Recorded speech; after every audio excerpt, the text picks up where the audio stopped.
नमस्कार दोस्तों। कभी कभी ब्रह्मांड में ग्रहों की ऐसी स्थिति बनती है कि उसका असर हमें साफ देखने को मिलता है। जैसे कुछ महीने पहले ग्रहों की स्थिति ऐसी बनी कि महामारी हम आज तक झेल रहे हैं।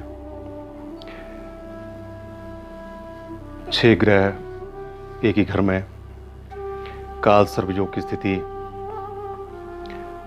राहु केतु से शुरू होके ये व्याधि या महामारी हमारे समाज में आई और आज तक हम झेल रहे हैं।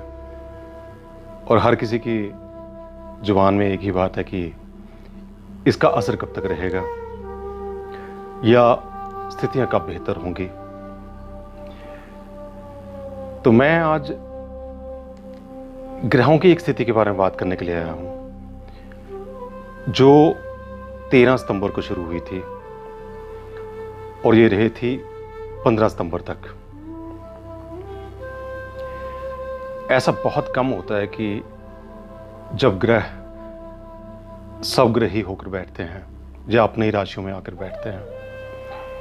ये बहुत ही रेयर कॉम्बिनेशन है और ऐसी स्थितियां बहुत कम बनती हैं। लेकिन अभी जो स्थितियां बनी वो वाकई हैरान करने वाली थी। ऐसी स्थितियों में या तो किसी महापुरुष का जन्म होता है या किसी कोई अवतार होता है या कोई बहुत ही महाशक्तिशाली संपन्न व्यक्ति का जन्म होता है। तो आज मैं यही बात करने आया था कि क्या धरती पर किसी महापुरुष का जन्म हुआ है ग्रहों के इस अद्भुत योग से। रविवार 13 सितंबर 2020 को 10:37 पर यह खगोलीय घटना हुई।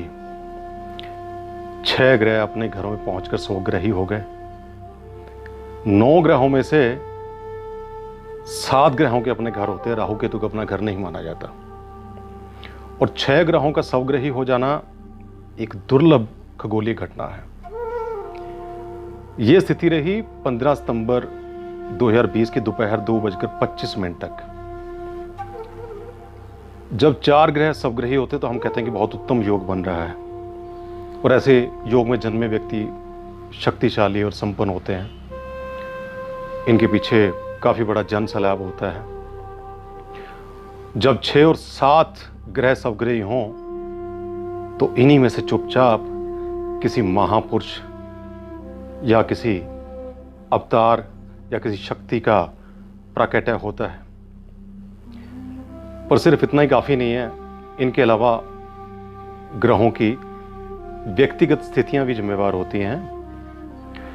पूरे दिन में 12 प्रकार की कुंडलियां निर्मित होती हैं क्योंकि लगन बदलते रहते हैं। लेकिन इस बार जो स्थितियां बनी, जिस तरह से ग्रह थे, ये देखिए। अगर हम बात करें, मैं यहां पे मेष लगन की कुंडली मैंने बनाई है तो मंगल यहां पे मेष राशि के थे, चंद्रमा कर्क राशि में, सूर्य सिंह राशि में, बुध कन्या राशि में, बृहस्पति धनु राशि में और शनि अपनी ही राशि। तो 6 ग्रह जब इस तरह बैठते हैं तो निश्चय ही किसी सर्वशक्ति संपन्न व्यक्ति, महापुरुष या किसी अवतारी शक्ति का जन्म होता है। और ये निश्चय किसी न किसी का जन्म हुआ है। इस स्थिति में, इन ग्रहों की स्थिति में, किसी लगन में निश्चय ही किसी ऐसे व्यक्ति ने जन्म लिया है जो आने वाले समय में जिसका आभास पूरे विश्व को होगा।